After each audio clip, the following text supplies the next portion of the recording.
Hello everyone, আজকে একদম অন্যরকম একটা ভিডিও নিয়ে কিন্তু তোমাদের সামনে আবারও হাজির হলাম। আর আজকের ব্লগটা কিন্তু আশা করি তোমাদের ভালো লাগবে। আজকে আমি চলে যাব চড়কের মেলায় বটি ঝাঁপ দেখতে। তো এইটা আমি কোনোদিনও দেখিনি, ফার্স্ট টাইম আমি দেখব। তো চলো তোমাদেরকেও ভিডিও মাধ্যমে সেটা শেয়ার করব। আর ওখানেই রয়েছে আমার একটা বন্ধুর বাড়িতে ইনভিটেশন, তো আমাদের সেই বন্ধুর বাড়িতেও চলে যাব। তো যাওয়ার আগে একটু মিষ্টি নিয়ে নিয়েছি। তো চলো যাওয়া যাক। আজ কিন্তু আমার ননদ নন্দাইরাও যাবে, কারণ আমাদের দুজনেরই কিন্তু কমন ফ্রেন্ড, যার কারণে ওরাও যাবে। আর ওরা কিন্তু ক্যামেরার শাই, যার কারণে সেই বন্ধুকে আমি কিন্তু ক্যামেরার সামনে সেই বন্ধুদের আমি আনতে পারছি না এই ভিডিওতে। তবে তার বাড়ি ঘুরে দেখব, তাদের জমি জমা একটু ঘুরে দেখব, তাদের নাকি অনেক চাষের জমি আছে, সেগুলো একটু ঘুরে দেখব। যাওয়া মাত্রই দেখো এখানে কোল্ড ড্রিঙ্ক দিয়েছে, আর তারপরেই চলে এলো মিষ্টি। সব এদিকে মিষ্টি প্লেট ভরে সাজিয়ে দিয়েছে। আর তার কিছুক্ষণ পরেই কিন্তু আমরা ওদের বাড়ির চারপাশটা আর ওদের জমিটা ঘুরে দেখব। এই দেখো, এটা হলো ছোট্ট ওদের ঠাকুর ঘরটা, যেটা বাইরের দালানে। আর এই যে ওদের বাড়িতে আমরা চলে এসেছি, দেখতে পাচ্ছ। তো চলো, ওদের বাড়িতে প্রচুর গাছে ভর্তি, দেখো আম, জাম, কলা, কোনোটাই কিন্তু, কাঁঠাল গাছও আছে, কোনোটাই কিন্তু বাদ নেই। এত সুন্দর জায়গাটা। শ্রীরামপুরের ভেতরেও যে এত গ্রাম সাইড রয়েছে সেটা জানতাম না, তবে যাওয়ার পরে সেটা দেখতে পেলাম যে এই ভেতরের এরিয়াটাও গ্রাম। আর সামনেই রয়েছে ওদের পুকুর। এই পুকুরের গা ঘেঁষেই উঠেছে কিন্তু লিচু গাছ আর প্রচুর নারকোল গাছ এখানে। সেটাই আমি একটা ছোট্ট ভিডিও মাধ্যমে তোমাদের শেয়ার করে নিচ্ছি। ওখানে কিন্তু প্রচুর লিচু হয়েছে গাছে দেখলাম, কিন্তু গাছের পজিশনটা এমন যে পুকুরের ওপরে, সেটা হাত পাওয়া যাবে না। যদিও বা কাঁচা রয়েছে, তাও তোমাদের একটা পেরে দেখাতাম হাতে করে। তো চলো, এই যে দেখো, ওটা নাকি পুরনো ওদের গোয়াল ঘর ছিল, তবে মেনটেনেন্স ঠিক করে হয় না বলে ওটা আর কি জমি জমাগুলো আর কি এরকম হয়ে গেছে, আগাছাতে ভরে গেছে। কিন্তু ওদের এই জমিগুলোও কিন্তু মানে ওদেরই আর কি। তো সেইগুলো আর কি ঘুরে ঘুরে দেখাচ্ছিল। ওই দেখো গাছে দেখেছো কত আমের বোল এসছে, কি সুন্দর লাগছিল। আর এখানে দেখো একটু ঝোপঝাড় হয়ে গেছে, ওই যে বললাম মেনটেনেন্সের অভাবে। তো যাই হোক, সেই সরু পথ দিয়েই আমরা কিন্তু এগোতে লাগলাম। আর এই দেখো এখানে দেখতে পাচ্ছ প্রচুর গাছ, এগুলো কিন্তু ওদের জমির ওপরেই এই প্রতিটা গাছ হয়েছে। তো চলো, ওই যে দেখতে দেখতে আমরা সামনের দিকে এগোই। সামনের কিন্তু বাঁশঝাড় রয়েছে, সেটাও কিন্তু বেশ অনেকটা এরিয়া জুড়েই রয়েছে দেখছি। আর এই লম্বা মাথাচাড়া যে উঠেছে এই গাছগুলো যে কি, তার নাম কিন্তু জানা নেই, তবে সেগুলো ভিডিও মাধ্যমে তোমাদের সাথে শেয়ার করলাম। আর এখানে দেখো সামনে একটা ছোট মাঠও রয়েছে, আর চারিদিকটা তাকালে না সবুজে সবুজ, এত ভালো লাগছিল। আর জায়গাটা এই গাছগাছালা থাকার জন্য কিন্তু বেশ শীতল রয়েছে। এটা হচ্ছে দেখো এই কচুরিপানা হয়ে রয়েছে, আর পাশেই কচু বন। আর এই যে দেখো এখানে সরু রাস্তা কিন্তু গা ঘেঁষে গেছে, এটা কিন্তু পঞ্চায়েত এরিয়া যেটা শুনলাম গিয়ে। আর এই যে দেখো এই পঞ্চায়েত থেকেই নাকি রাস্তা করে দিয়েছে। রাস্তার একধারে দেখলাম গাছ ভর্তি লেবু, তবে লেবু গাছটা কি সুন্দর ঝাঁকড়া হয়ে উঠেছে দেখো। এখানে দেখি বাচ্চা ছাগলটাও ঘাস খাচ্ছে। এইখানে আবার দেখি আরেকটি পুকুর, সেখানে কিন্তু বকের দেখাও মিলেছিল। আমি কিন্তু বক দেখতে পেয়েছিলাম এই পুকুরটির গা ঘেঁষে দেখলাম। আর এখানে দেখো সবই কীরকম ছোট ছোট বেশ বাড়িগুলো, যেরকম গ্রামের সাইডে থাকে সেই রকম টালির টিনের এরকম সব বাড়ি ম্যাক্সিমামই দেখছি। আর এই যে দেখো আমরা ওই সরু রাস্তা ধরেই কিন্তু এগিয়ে যাচ্ছি জঙ্গলের সেই মাঝখান দিয়ে। এখানের এই জায়গাটা কি সুন্দর লাগছে দেখো, তাই একটা ছোট্ট ভিডিও করে সেটাও তোমাদের সাথে কিন্তু শেয়ার করলাম। আর দুপুরের এরিয়াটায়, মানে দুপুরের টাইমটায় এই দেখো গাছের ফাঁকা দিয়ে কি সুন্দর সূর্যের আলো প্রবেশ করছে, আর চারিদিকটা এত সুন্দর ঝলমলে লাগছে, খুব সুন্দর। এখানে দেখো এর মাথার ওপরে দেখো আমগুলো ঝুলছে, কত আম এসছে দেখো, এক একটা ডালে ভর্তি ভর্তি আম। আর এই দেখো এই ঝিলের পাড়েই কিন্তু এই আম গাছটি, এত সুন্দর লাগছিল।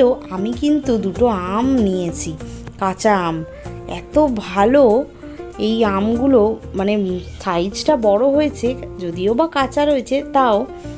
আর এখানে দেখো মুরগি রয়েছে ওদের, তো সেটাও একটা ভিডিও করলাম।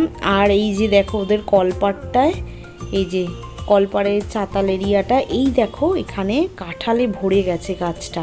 চলো এবার তাহলে চড়ক মেলার সময় হয়ে গেছে, ওই 4:30 পৌনে 5টা মতন বাজে। চড়ক মেলায় আর কি ওই বটি ঝাপের সময় হয়েছে, তো সেই কারণে 4:30 পৌনে 5 নাগাদ থেকে শুরু হবে, যার কারণে আমরা ধীরে ধীরে এগাচ্ছি। সামনে কিন্তু বেশ ভিড় হয়ে গেছে, এইটা নাকি এখানে বেশ জনপ্রিয় ওদের এই পাড়াটিতে। আর এটা হচ্ছে সিমলা, শ্রীরামপুর সিমলা, সেই সিমলা এরিয়াটায় কিন্তু এই চড়ক ঝাপটি হয়, চড়কের বটি ঝাপ আর কি। এই দেখো দেখতে পাচ্ছ বেশ ভালো লোকজন কিন্তু এখানে ভিড় আর জমায়েত হয়েছে। এই দেখো এখানে ডাবগুলো এনেছে, এগুলো কিন্তু এই একে একে এই পুজো হবে, এই পরপর আর কি ধাপে ধাপে শুরু হচ্ছে সমস্ত কিছু। এই বটি ঝাপের প্রস্তুতি কিন্তু এখানে চলছে। আর ডাবগুলোও কিন্তু এখানে নাকি ছোড়া হয়, যেমন লুটের বাতাসা ছোড়ে না, যেরকম আমরা দেখেছি ছোটোবেলায় লুটের বাতাসা ছোড়ে, ঠিক সেই রকম এখানে নাকি ফল, লজেন্স, তারপরে ছোট ছোট কোল্ড ড্রিঙ্কসের বোতল, তারপরে ফল, তরমুজ, তারপরে ডাব, আরও বিভিন্ন ছোট ছোট ফল এখানে নাকি সেই লুটের মতন ছোড়া হয়। তো আর সেই ওরা লুটের মতন ছোড়ে যারা, তারা হচ্ছে ওই বটি ঝাপ দেবে, শুধুমাত্র তারাই কিন্তু এই লুটগুলো দিচ্ছে, দেখলাম যেটা চাক্ষুষ।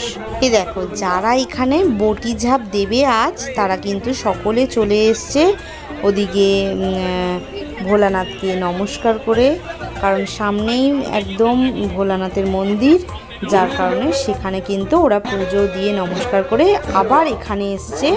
এখন খুঁটি পুজো দেওয়া হবে, তারপর কিন্তু একে একে এই বাঁশের মাচায় সব উঠবে, আর তারপরে লুট শুরু হবে, তারপর কিন্তু একে একে ঝাপও কিন্তু শুরু হবে। আজ কিন্তু 16টা ঝাপ নাকি। আর এখানে দেখো ঠাকুরমশাই পুজো করছেন, এই দেখো এখানে ধীরে ধীরে একে একে কিন্তু এরকম যারা ঝাপ দেবে তারা কিন্তু এই বাঁশের মাচায় উঠে আস্তে আস্তে দাঁড়াবে, তারপর কিন্তু সবাই একসাথে জড়ো হয়ে একে একে ঝাপ কিন্তু শুরু হবে। এই দেখো পর পর কিন্তু এরকম 16 জন কিন্তু এরকম উঠবে, এদিকে দাঁড়াবে কিছুজন, আবার ওই দিকে দাঁড়াবে কিছুজন। দেখো যারা এই মানে এই প্রথম সারিটা থেকে ঝাঁপ দেবে, আবার কিছুজন কিন্তু দ্বিতীয় সারি থেকেও কিন্তু ঝাঁপটা দেবে, মানে বাঁশের যে এই প্রথম সারি দ্বিতীয় সারি করা রয়েছে, যার যেরকম মনে মানসিক সে সেরকম আর কি উঁচু থেকে কিন্তু ঝাঁপ দেবে, যেটা শুনলাম। আমার যদিও এই অভিজ্ঞতাটা একদম নতুন, কারণ কি এটা আমি সত্যি প্রথম দেখছি। এই বটি ঝাঁপ ব্যাপারটা কি বা এই বটি ঝাঁপ কি সেইটা আমি কোনোদিনও দেখিনি, যার কারণে এই প্রথমবার দেখা হলো। আর সেটাও কিন্তু আমার ওই বন্ধুদের কারণেই কিন্তু দেখা হয়েছে, কারণ আমরা কিন্তু যেতে চাইনি, কারণ কি আমরা দেখো যাব আবার আসবো অনেকটা আর ভেবেছিলাম কি ভিড় ঠিড় হয়, আমরা হয়তো দেখার স্কোপও পাবো না, যার কারণে যাব নাই বলেছিলাম। কিন্তু না, জোর জবরদস্তি করে ও আমাদের কিছুতেই কথা শুনবে না, বলল যে না তোমরা আসো, তোমরা এলে খুব ভালো লাগবে। আমার বাড়ির একদম কাছেই হয় এই চড়ক মেলা, বটি ঝাঁপ তুমি দেখোনি কোনোদিনও তোমরা, তাই এবারে আসতেই হবে, কোনো না বা বারণ শুনবো না, তাই জন্যই আর কি যাওয়া। আর ওদের বাড়িতে আজকে ইনভাইট বললাম আমরা, তো ইনভিটেশনও আছে, আজকে ডিনার প্ল্যান আর কি একসাথে। তো সেটাও আর কি তোমাদের সাথে শেয়ার করব। তার আগে এই যেই বটি ঝাপ হবে সেটা কিন্তু তোমাদের সাথে ছোট করে শেয়ার করে নেব। দেখো 16টা ঝাপ কিন্তু দেখানো পসিবল নয় একটা ভিডিওতে, তাহলে বেশ অনেকটা লেন্দি হয়ে যেত আর আমি বাকি কিছুই দেখাতে পারতাম না। ওদের বাড়ি গিয়ে কীরকম কী সময় কাটিয়েছি আমরা সেসব কিছুই দেখাতে পারতাম না। কিন্তু এখানে যেটা হয়েছে যে আমি কিছু ঝাপ তোমাদেরকে এই ভিডিও মাধ্যমে দেখাবো এবং কিছুটা অংশ দেখাবো, আর বাকি কিন্তু দেখানো সম্ভব হয়নি, যার কারণে কিন্তু আমরা যদিও পুরোটা দেখিও নি, কারণ শেষ হতে হতে প্রায় 7টা বেজে গেছিলো, সন্ধ্যে 7টা। দেখো অতক্ষণ দাঁড়িয়ে দেখা পসিবল ছিল না, যার কারণে কিছুটা ঝাপ দেখার পরেই মানে মোটামুটি হাফ ঝাপ যখন হয়ে যায় তার কিছুক্ষণ পরেই আমরা কিন্তু আবার ওদের বাড়িতে চলে যাই। আর ওদের বাড়ি গিয়ে বেশ কিন্তু ভালো মতন সময় কাটাই। এত ঠান্ডা না, গাছগাছলা রয়েছে তো বাড়ির ভেতরে, যার কারণে বাড়ির ভেতরের এরিয়াটাও খুব শীতল রয়েছে আর বাইরেটা তো ভীষণ গরম। আজ ছিল মঙ্গলবার, আমার আবার নিরামিষ। ওরা আবার কিন্তু কি করেছে, আবার নিরামিষও আমার জন্য আলাদাভাবে রান্না করেছে। তো যাই হোক, ওদের বারণ করেছিলাম অনেকবার করে রান্নাবান্নার ঝামেলা না করতে, কিন্তু ওই যে একটা বারণ একটা কথাও শোনেনি। বললো না, তোমরা প্রথমবার আসছো, তোমরা আমাদের বাড়িতে এসো, আর আমার মা বাবা সবাই আসতে বলেছে, বাড়ির লোকরা আসতে বলেছে, অবশ্যই এসো, সময় কাটিও, আর অবশ্যই একসাথে মিলে সবাই মিলে খাওয়া দাওয়া করবো। তো যার কারণে আর কি অগত্যা, তো সেই মতন সবাই মিলে খুব সুন্দরভাবে আমরা সময় কাটিয়েছি।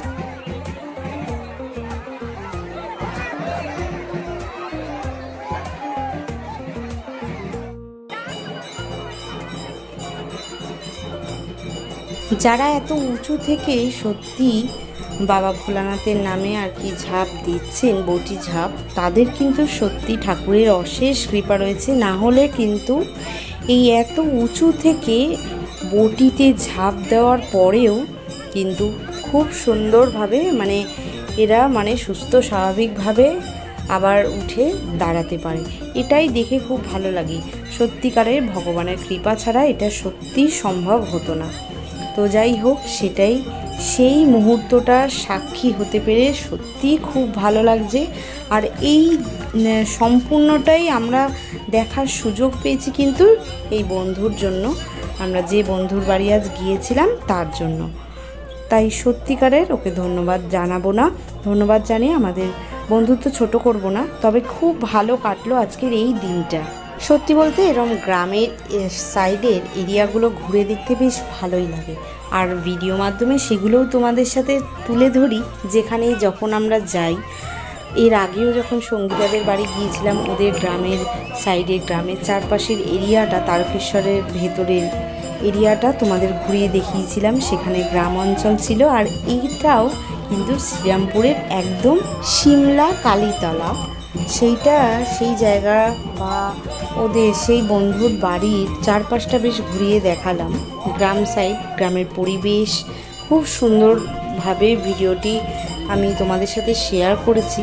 অবশ্যই কমেন্টে জানাতে ভুলো না তোমাদের কীরকম লেগেছে ভিডিওটি। ওদের বাড়িতে প্রথম আজ গেলাম, কিন্তু একবারও মনে হলো না যে আমরা প্রথম গেছি। মনে হচ্ছে কত দিনের আলাপ বা কত দিনের পরিচয় বা কত দিন ধরে আমরা হয়তো যাতায়াত করছি। কারণ বাড়ির প্রতিটা মেম্বারের এত আনন্দ, এত খুশি ওরা আমরা গেছি সবাই মিলে, সকলে মিলে, আর এত আতিথেয়তার যত্ন করেছে সেটা তো তোমরা ভিডিও মাধ্যমে শেয়ার করলামই। সত্যি কথা বলতে গেলে ওদের কিন্তু আতিথেয়তার কোনো ত্রুটি করেনি। এত সুন্দর ওরা যত্ন করেছে আমাদের, আর যাওয়া মাত্রই পরপর দেখছই তো, বেশ অনেকক্ষণ দাঁড়াবার পর আমরা কিন্তু চলে এলাম ওদের ঘরে। আবার দেখো আমরা বসে রয়েছি, আর আসা মাত্রই এখন ওই সন্ধে টাইমটা ওই সন্ধে মতন হয়ে গেছে, যার কারণে আমরা বসে রয়েছি। আর আসা মাত্রই দেখো এখানে সিঙাড়া, আবার তেলে ভাজা চপ এই সব নিয়ে এসছে। এ দেখো চপ, স্যান্ডউইচ, নারকেল চপ, আলুর চপ, কোনো কিছু আর বাদ দেয়নি, সমস্ত কিছু কিন্তু নিয়ে এসে হাজির। তারপরে দেখো তার কিছুক্ষণ পরেই কিন্তু আমরা চলে গেছিলাম ছাদে। আর ওদের ছাদে এত সুন্দর হাওয়া দিচ্ছিল, তবে কি লাইট ছিল না বলে আমি কিন্তু সেটার ভিডিও করতে পারিনি। ছাদটা একটু অন্ধকার টাইপের ছিল, যার কারণে আমি ছাদের ওপরটায় ভিডিও করতে পারিনি। আমরা অনেকক্ষণ মাদুর পেতে ওখানে গল্প করেছি, বসেছিলাম। আর তারপরেই কিন্তু দেখো ডিনারের জন্য ওরা ডাকলো, তো একসাথে মিলে সবাই ডিনার করলাম। করেছিল লুচি, চিকেন কষা, আর আমার আবার নিরামিষ, যার কারণে কাবলি ছোলা, ওই আর কি পনির দিয়ে কাবলি ছোলা করেছিল, কাবলি ছোলার ঘুগনি, আর সাথে মিষ্টি তো ছিলই। তো এই হচ্ছে খাওয়া দাওয়ার শেষে কিন্তু আবার কোল্ড ড্রিঙ্কসটাও দিতে ভুলিনি। বেশ অনেকটা সময় হয়ে গেছে, আর খুব ভালো মতো আমরা ওদের বাড়িতে কাটালাম। তো আজকে তাহলে ভিডিওটা এতটাই।